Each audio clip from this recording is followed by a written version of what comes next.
Keeper of the Lost Cities, Neverseen, Chapter 23. "You guys don't look so good," Dex said, as Sophie and Keith stumbled back to the girls' main room. "What happened?" Sophie didn't know where to begin as she collapsed into the nearest chair. Keith flopped onto the ottoman next to her and stared at the ceiling. They'd had to use light from Marquisier to leap home, and the unmapped stars' glow felt like getting sliced and diced by a shattered disco ball. But Sophie's unease had much more to do with the fact that Calla and Blur were on their way to Marrow Marsh, another neutral territory, to investigate, while Mr. Forkle had left to get Squall so she could freeze off Gethin's fingernails. The latter task haunted Sophie more than the first, making the black swan pendant around her neck grow 1,000,000 pounds heavier. She knew they had to stop the Neverseen from finding Gethin, but wasn't what they were doing to him torture? Della crouched in front of Sophie and turned Sophie's face from side to side, then squeezed Sophie's cheeks, giving her a fish face. "What are you doing?" Sophie asked, though it came out more like, "What are you doing?" Attempting to fill in for Elwyn.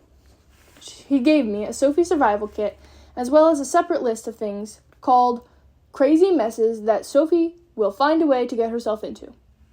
Sophie sighed as Della fished a huge collection of crumpled papers from her pocket, each covered in Elwyn's messy writing.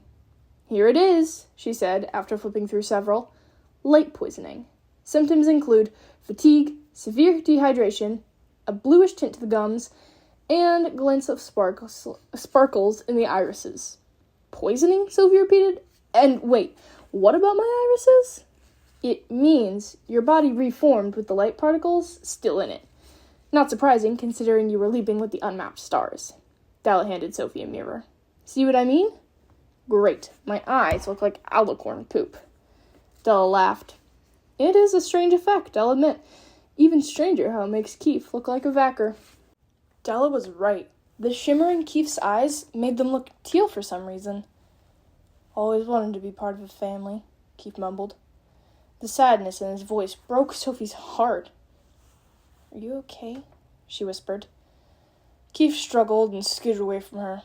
"You'll both feel better once you take Elwyn's remedy." Della opened a huge medicine cabinet, which Sophie had thought was just big shrubbery, and studied the shelves of small glass vials. There were elixirs, balms, and poultices in every color.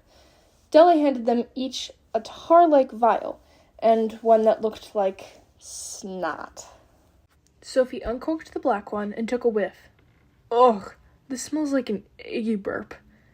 "Here," Della said, giving them each a bottle of youth. "Wash it down with this. You'll need it for the dehydration anyways." The slightly sweet water helped a little, but Sophie could still taste the burpy medicine even after she'd swallowed. And the snotty elixir tasted like a bug smoothie. "So, are you guys ever going to tell us what happened?" Fiona asked.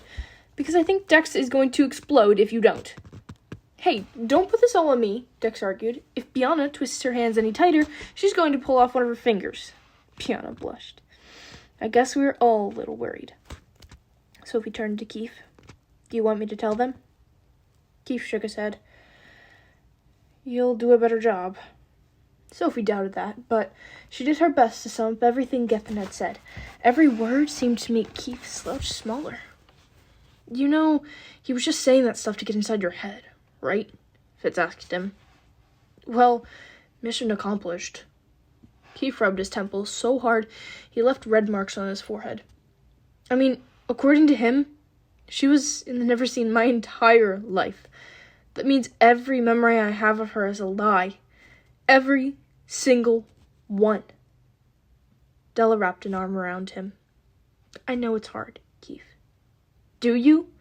Because I can't imagine any of the perfect vackers being longtime traitors." The silence felt painful. "Sorry," Keith mumbled.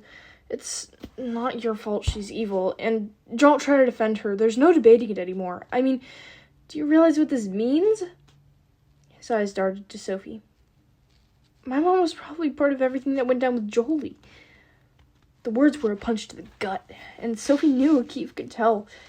Jolie's journal had mentioned a woman communicating with her when the Neverseen tried to recruit her. She'd also mentioned a woman being there the night the Neverseen tried to force her to set a fire to a human nuclear power plant. Either could have been Lady Gisela, or both. Do you have any theories for the vision your mom had for the future? Sophie asked. Or what timeline is with the neutral territories? Not yet. But I will figure it out. Do you have any fathomlithies in there? He asked Della. I don't know if that's a good idea, she said. Why? What are fathomlithies? Sophie asked. Tiny pearls we sometimes find in rare river oysters, Dex told her. They give you crazy dreams, but they can also help you access your long-term memories. Which is exactly why I need them, Keith jumped in. Please, he asked Stella. He said she's been preparing me. That means there have to be clues I didn't pick up on. Now that I know what we're looking for, I can find them. Della sighed and took out a bottle filled with what looked like blue-green caviar. You can have one, she said, removing it with tiny tongs. And this is a one-time only thing. Keith popped it in his mouth and swallowed. How long before it hits me? Probably about 15 minutes, Dex said. I guess that's my cue then. Keith waved goodnight and left for the boys' treehouse. Time to get some answers.